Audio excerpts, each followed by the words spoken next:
नमस्कार. HP academy या YouTube चॅनलवर तुमचे मनापासून स्वागत आहे. शेवटच्या टप्प्यातील नियोजन कसे असावे, 11 फेब्रुवारीला ग्राउंड बऱ्याच जिल्ह्यातलं चालू झालेलं आहे. ग्राउंडचं नियोजन कसं असावं, ग्राउंडवर कधी जावं, ग्राउंडवर इव्हेंट कशा पद्धतीने पार करावे आणि आगामी काळात पोलीस भरतीमध्ये 100% यशस्वी कसे व्हावे, आजच्या या व्हिडिओमध्ये पाहणार आहोत. तत्पूर्वी चॅनलवर नवीन असाल तर चॅनलला सबस्क्राईब करून ठेवा, जेणेकरून तुम्हाला वेळोवेळी मार्गदर्शन, मोटिवेशन आणि विद्यार्थी मित्रांनो अभ्यासाच्या सर्व काही PDF वगैरे तुम्हाला आपल्या चॅनलच्या माध्यमातून मिळणार आहेत.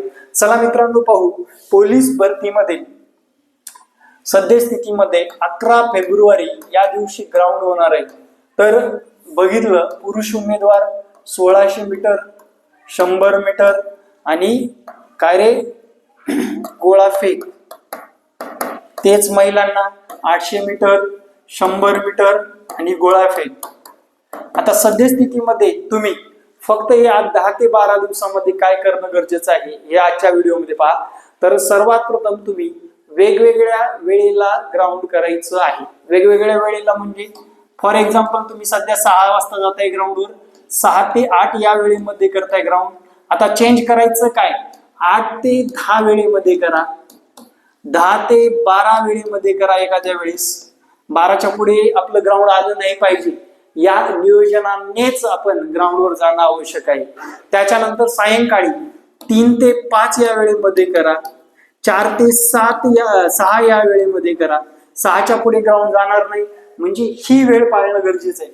तुमची स्टार्टिंग, ग्राउंडची स्टार्टिंग, दिवसभरातील स्टार्टिंग 6 ते 8 म्हणजे सकाळचे 6 ते 8 तुम्ही ग्राउंडवर असले पाहिजेत. 8 ते 10 कधी कधी ग्राउंडवर असणं गरजेचं आहे. 10 ते 12 या कालावधीमध्ये ग्राउंडवर असणं गरजेचं आहे. 3 ते 5 सायंकाळचे 3 ते 5 या कालावधीमध्ये ग्राउंडवर असणं गरजेचं आहे. 4 ते 6 या कालावधीमध्ये ग्राउंडवर असणं गरजेचं आहे. मी का सांगतोय तर विद्यार्थी मित्रांनो, तुम्ही आपण काही सरकारचे जावाई नाही किंवा तिथल्या SP ऑफिसचे जावाई नाही.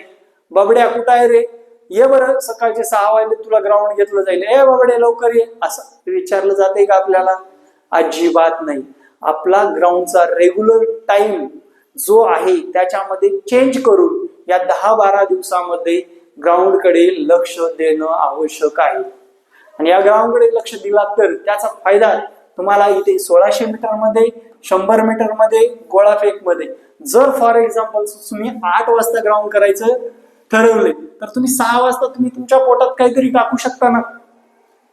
आणि हेच गणित ज्या विद्यार्थ्याला जमलं, ज्याची मानसिकता तिथे टिकून असते. आता मी आजकाल विद्यार्थ्याला विचारतो, काय झालं रे ग्राउंडवर? सर आम्हाला सकाळी 6 वाजता बोलवलं आणि 10 वाजता ग्राउंड घेतलं, पोटात काहीच नव्हतं, ग्राउंड कसं करणं शक्य आहे? ही जी सिच्युएशन आहे, ही सिच्युएशन आपल्याला चेंज करायची आहे. हा व्हिडिओ जो विद्यार्थी बघतोय त्याने नक्की आपल्या मित्राला सुद्धा शेअर करा, जेणेकरून तुम्हाला आगामी काळामध्ये पोलीस भरतीमध्ये कोणतीही अडचण येणार नाही. महिला असू द्या, पुरुष असू द्या, माजी सैनिक असू द्या.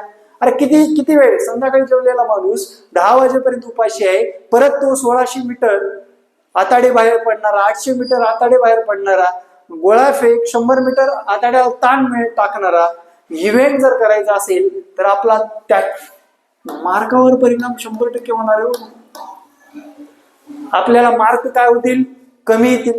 मार्क कमी आले म्हणजे ग्राउंड मध्ये, लेखीमध्ये त्याच्यावर फटका बसेल आणि पुढे परत 1 वर्ष आपल्या या भरती प्रक्रियेमध्ये राहावं लागेल. या कारणास्तव विद्यार्थी मित्रांनो, ही वेळ पाळणं गरजेचं आहे. या वेळेवर काम करा.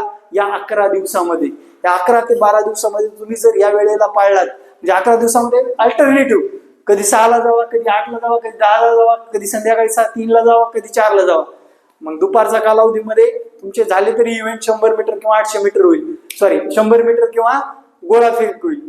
पण ही जी वेळ पाळल त्याला 100% आगामी काळामध्ये 2 मार्क प्लसच होतील, मायनस होणार नाही. हे या व्हिडिओच्या माध्यमातून सांगणं आवश्यक होतं. तर हा व्हिडिओ कसा वाटला नक्कीच कमेंटमध्ये कमेंट करायला विसरू नका. तुमचं सद्यस्थितीमध्ये ग्राउंड किती येतं ते नक्कीच सांगा. जाते वेळेस जय हिंद म्हणायला विसरू नका. आणि विद्यार्थी मित्रांनो, 2025च्या या पोलीस भरतीसाठी पुंडे सरांकडून व सर्व चॅनलच्या माध्यमातून खूप खूप शुभेच्छा. जय हिंद, जय महाराष्ट्र. धन्यवाद.